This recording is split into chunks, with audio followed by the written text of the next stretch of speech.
Bonjour à toutes et à tous, bienvenue dans ce nouvel épisode de l'essentiel du PSG. Au programme aujourd'hui, enfin, après à peu près 2 mois d'attente, le huitième de finale aller de la Ligue des Champions contre le Barça ce mardi soir. C'est au Camp Nou et nous allons faire un point sur le groupe parisien, le tour de l'équipe parisienne possible et annoncer nos pronostics. Bien sûr, n'hésitez pas à donner votre avis au fil de la vidéo, on sera là pour continuer à commenter avec vous. Je suis aujourd'hui, comme toujours, finalement, avec le sage Arthur, l'inépuisable. Est-ce que tout va bien? Salut Nico, tout va bien, jour de Ligue des Champions, donc nickel. Voilà, on est prêt. T'es au Parc des Princes, c'est pas encore le bon stade, ce sera le 10 mars, mais on est prêt. Il y a déjà l'excitation qui monte et on va pouvoir se tourner vers le groupe parisien avec déjà deux bonnes nouvelles. Verratti et Rafinha sont de retour, donc ils pourraient jouer, mais c'est plutôt le Verratti qui devrait être titulaire. On le verra juste après. En revanche, Neymar est toujours absent. Lui, c'est pour environ 4 semaines, donc il doit en rester 3 et demi environ. Di Maria, on attend des précisions, ça devrait tomber cette semaine, mais il est forfait pour cette rencontre. Bernat continue sa rééducation. Dagba devrait revenir très bientôt, mais on n'a pas encore une date précise. Et Pembele est toujours sur le côté à cause du coronavirus. Lui aussi devrait revenir bientôt, mais il n'est pas là ce soir. Compte tenu de tout cela, on peut se tourner vers l'équipe parisienne possible. On va se baser sur celle de la presse et donner notre avis ensuite. L'équipe, le Parisien et Gaulle sont partis sur un 4-2-3-1 avec quasiment pareil partout, mais j'ai mis Gaulle à part, c'est une petite différence. Dans les buts, évidemment, on a Navas pour tout le monde. La défense, Florenzi, Marquinhos, Kimpembe, Kurzawa.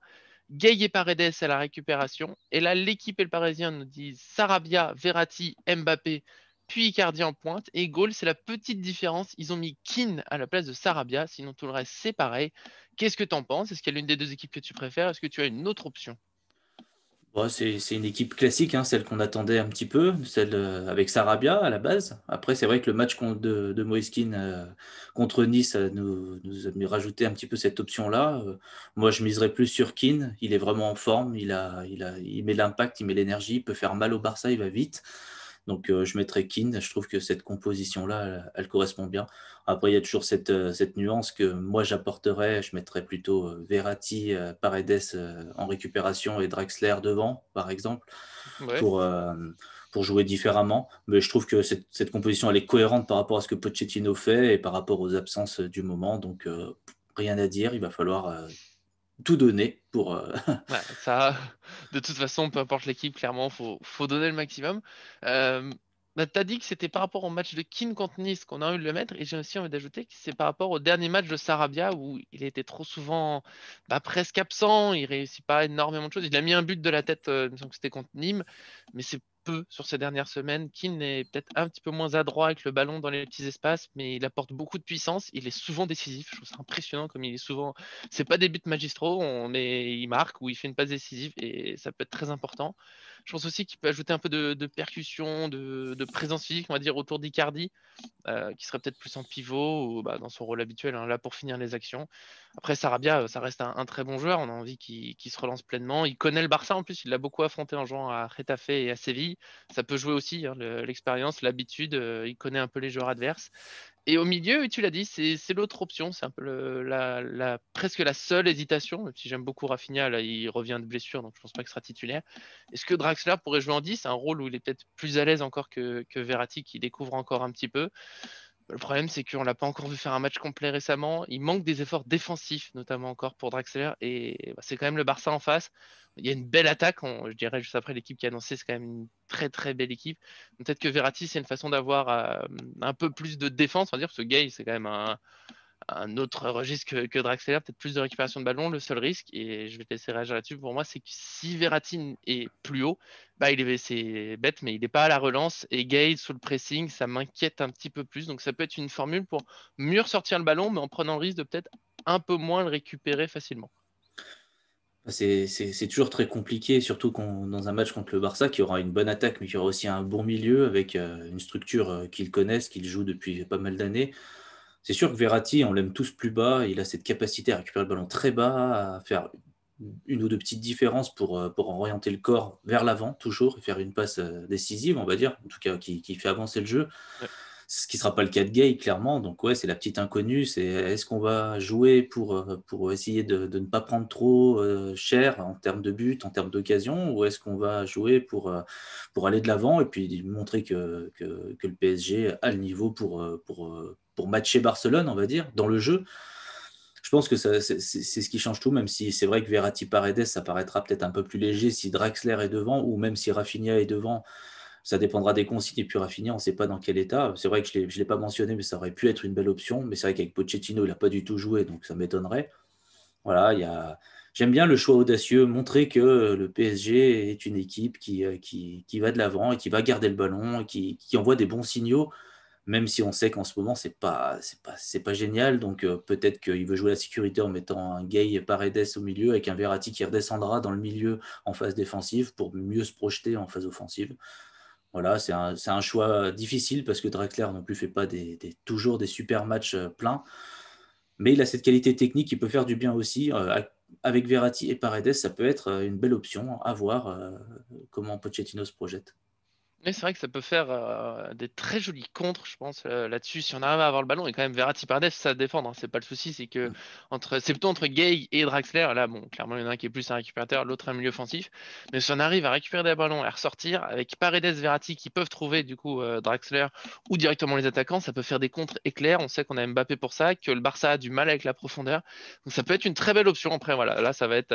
Maintenant, c'est à Pochettino de clairement de choisir de ce qu'il préfère, de la forme des joueurs exactement. Voilà, le problème, c'est que si Verratti redescend beaucoup pour lancer la balle, on aura peut-être un peu moins le lien facile avec l'attaque, même s'il sera toujours possible. On attend hein, ce soir pour voir les choix et pour voir ce que ça donne. Maintenant, on va se lancer vers les pronostics pour cette rencontre, même s'ils sont toujours un peu durs à faire sur l'équipe officielle, mais c'est voilà, c'est notre travail, on est comme ça. Je vais pour ça rappeler l'équipe du Barça, parce que ça compte dans un pronostic, et il y a du beau monde dans ce 4-3-3, même s'ils ont aussi des absents. On a Ter Stegen dans les buts, Mingueza à droite en défense, avec Umtiti et l'anglais qui sera en défense centrale. Il y a une incertitude autour de Piqué qui pourrait prendre une place, mais il n'a pas joué depuis longtemps. Alba est arrière gauche. Au milieu, on a De Jong, Busquets et Pedri. Et l'attaque Dembélé, Messi, Griezmann, qui rappelle qu'effectivement, il faut quand même bien penser à récupérer des ballons sans avoir peur, comme toujours. Pour les pronostics, dans notre équipe, on a Erwin, que vous connaissez bien, notre procureur, qui est resté relativement optimiste, avec un 1-2 pour le PSG. Il voit un match très serré entre deux équipes qui vont tout donner, mais les Parisiens pourraient prendre l'avantage vu la faiblesse défensive du Barça. Et Johan, lui, bah, un peu moins optimiste, ça arrive. Je crois que c'est la première fois qu'on a un pronostic négatif, parce qu'il dit 2-1 pour le Barça. Paris voudra faire oublier l'affront de la remontada, mais avec plusieurs cadres indisponibles et la cicatrice laissée par cette déculottée, ce sera trop grand encore pour nous dans une équipe qui cherche encore son jeu et encore plus face à un adversaire qui peut nous mettre en difficulté avec la pression. Un duo Verratti-Paredes en feu pourrait inverser la tendance si la défense joue haut. Paris pourrait limiter la casse pour jouer la qualif à la maison. Arthur, est-ce que du coup, je viens de dire, est-ce que tu es dans une équipe optimiste ou pessimiste? Ben voilà, hein, tout de suite c'est le Barça, donc on voit des pronostics un peu plus serrés, on voit pas de 4-0, Ah, 5-0. Moi j'ai beaucoup réfléchi sur ce pronostic parce que bah, du coup ça m'a fait penser au match et aux options qu'il va y avoir sur le terrain. Finalement, je me suis arrêté sur un 2-2. Voilà, un match où Paris va marquer parce que Barcelone, c'est vrai que défensivement c'est faible et Paris va vite, on va très vite Keane, Mbappé, avec un Icardi qui a toujours le placement juste. Et puis on a quand même Verratti Paredes pour envoyer les ballons, potentiellement peut-être Draxler, on ne sait pas, mais en tout cas, comme tu l'as dit, ça peut aller très très vite aussi du côté du PSG. Barcelone a énormément de mal dans le contre-pressing cette saison. C'est plus le même Barcelone qu'en 2017, hein. Donc, c'est vrai. si Paris fait le taf, il y a moyen de mettre des buts. Par contre, comme tu l'as dit, hein, l'attaque du Barça, c'est quand même une grande attaque d'Europe avec notamment bah, les trois qu'on a dit, Dembélé, Griezmann, Messi, qui sont des top joueurs qui vont vite. Il faudra faire attention à Dembélé sur le côté droit et aussi à Pedri qui est capable de se projeter, hein, C'est vrai. qui est ce milieu de terrain qu'on a un peu de mal à trouver, nous, au PSG et qu'ils ont eux, et avec De Jong aussi, qui est capable de faire des passes extraordinaires. Donc pour moi, voilà, Barcelone va marquer, ils sont chez eux, ils connaissent le terrain, mais Paris va aussi réagir, et du coup, un 2-2, ça me paraît pas mal. C'est un prono qui me paraît être plein de bon sens. Et j'ai essayé d'être sage, mais je pense que le cœur de supporter a un peu pris le dessus. Le foot, ça peut aller très vite. Le Barça, il sort d'une victoire à 5-1 contre Alaves, mais ils ont aussi perdu il n'y a pas longtemps contre Séville. Donc ils sont un peu comme nous dans cette irrégularité. C'est pour ça que le match est dur à prévoir. Mais je me suis lancé. Moi, j'ai dit 1-3 pour le PSG parce que j'ai envie d'y croire. C'est peut-être pas complètement rationnel, mais je pense que Paris a quand même vraiment des armes. On a notre charnière centrale, on a Navas. Les latéraux, c'est pas forcément toujours rassurant, mais voilà. Moi, je compte sur un grand Navas, sur Verratti. On sait qu'il a pas besoin d'avoir joué cette semaine pour être en pleine forme. Mbappé, bon, j'ai envie de dire que c'est le match où enfin il va être décisif en Ligue des Champions. Voilà, pour moi, c'est faisable. Ça va être dur, mais le foot, ça peut aller très vite. Je pense que sur des contres, on peut leur faire mal. On sait jamais. Après, je crois qu'on a déjà battu le Barça avec une équipe qui semblait moins complète ou moins armée que celle d'aujourd'hui. Donc pourquoi pas, hein, on a aussi déjà perdu contre eux. C'est le football, c'est comme ça. Donc on sait jamais. Ça serait en tout cas un beau score pour le retour. Voilà. Moi, j'ai envie d'avoir de l'avance. On verra ce que ça donne ce soir.